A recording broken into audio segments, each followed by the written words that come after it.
Located just outside of Dallas in Arlington, Texas, Cowboy Stadium costs more than $1 billion to build and easily rivals similar structures around the globe, from London's Wembley Stadium to the Coliseum at Caesar's Palace in Las Vegas.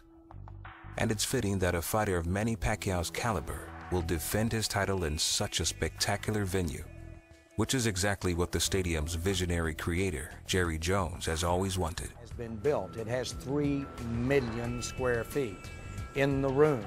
That's the largest room in the world. The stadium could have been built for 2/3 the cost, but the rest of it was for the wow factor, to make it a stage for internationally, to make it a stage for the world. Few other venues could contain such a larger-than-life figure than Pacquiao, not to mention his legion of fans around the globe. Manny Pacquiao is a phenomenon. I mean, he's not just a fighter. Easily the best Asian fighter of all time. Probably the best left-handed fighter of all time. And he's on the cusp of becoming one of the all-time greats.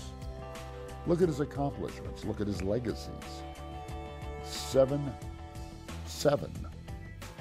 titles in 7 different weight classes, never before done. Manny Pacquiao has accomplished something that is almost inconceivable. His reputation secure, Pacquiao could have slowed down. But the thing about Pacquiao is he wants to fight the best guys out there and give the best show possible. Pacquiao will have just such an opponent in former welterweight champion Joshua Clottey, and it's guaranteed to be one hell of a show.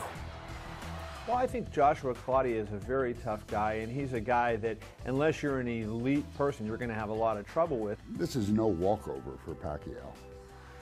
If you're looking for a definitive fight for Manny Pacquiao to prove that he's a full-fledged welterweight, this is it. Yeah, this is not easy opponent, and Joshua Clottey is a bigger, bigger than Miguel Cotto, and I think he's taller than me and strong fighter. So it's not easy opponent, and I have to train hard for this fight. For Clottey, the enormity of the task ahead cannot be overstated. He faces in Pacquiao the best pound-for-pound fighter in the world, an impossibly fast and powerful opponent.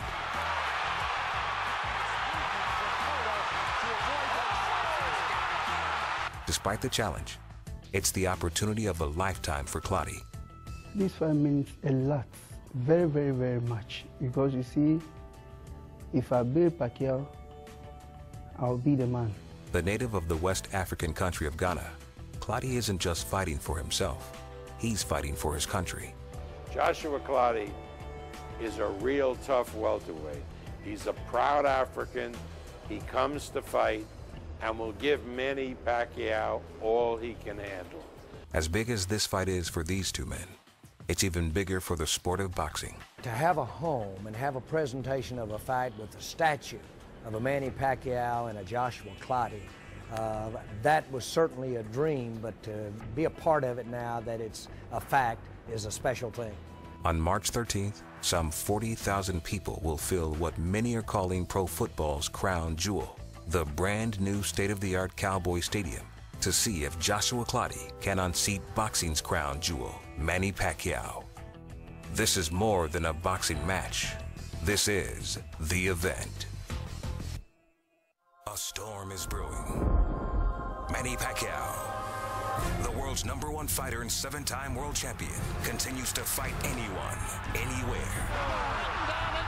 And now he takes on his biggest challenge yet.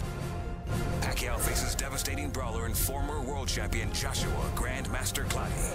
Unable to get Clottey's great wall of Ghana. Pacquiao, Clottey, the event. Saturday, March 13th, live on pay. Although it seems unbelievable in light of his one-sided victory, Manny Pacquiao's history-making bout last November against 2-time world champion Miguel Cotto was a toss-up. When I made the Pacquiao-Cotto fight, I didn't know how it would turn out. I knew that Pacquiao had certain advantages of speed, Freddie Rhodes training him, but Cotto was this big, tough welterweight with a big heart. In a twist of fate, Cotto was coming off a controversial win against Joshua Clottey. For that and other reasons, the Pacquiao-Cotto fight had all the components of a classic in the making. Speed versus force, the brawler versus the boxer. Added to this already combustible mix were its historical implications. Pacquiao looking for his 7th world title in as many weight classes. When the opening bell rang, the excitement and the pressure was palpable.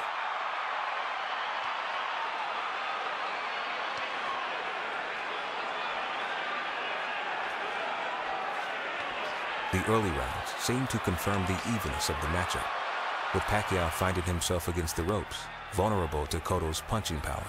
I kind of thought he might be in a little bit of trouble because that's where you don't want to be against a big, hard-charging, strong guy.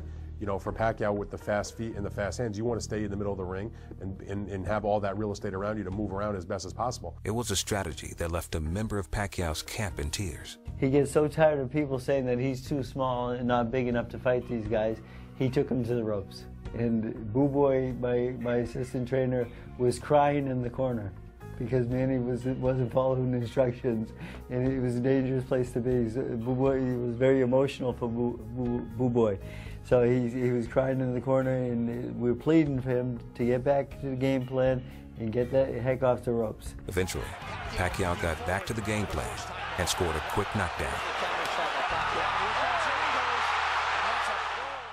Well, the first knockdown, it certainly buzzed Cotto, but he was not badly hurt, I didn't believe. But that was a mere prelude to what would happen in the 4th round.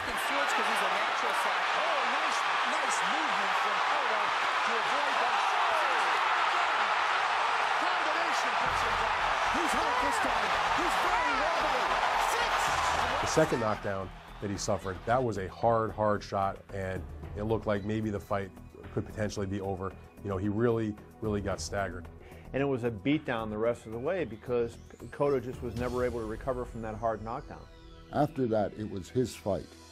Not only the speed, but the dominance, the angles, and he had just poured it on to Cotto. Even before the 12th round stoppage, it was obvious Manny Pacquiao was well on his way to making history. 7 titles in 7 divisions. Many see the Cotto win as Pacquiao's most complete performance to date, but Pacquiao takes a more reserved view. It's hard to say right now because you can face the different style of the opponent, you know. For me, my style is depending of who's my opponent, what the style of... Former British colony of Ghana has a grand boxing tradition.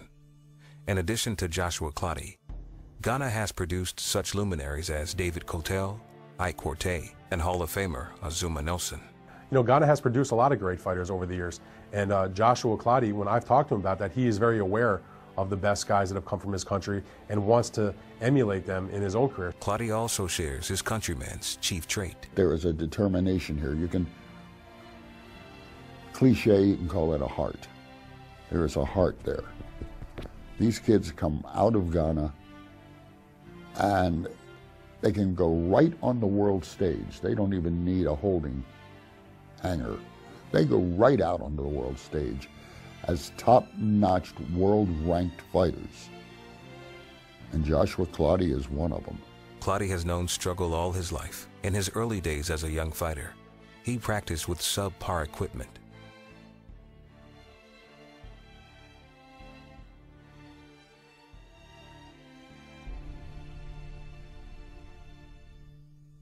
Though his home life was no better, it instilled in Clottey a laser-like focus on his goals.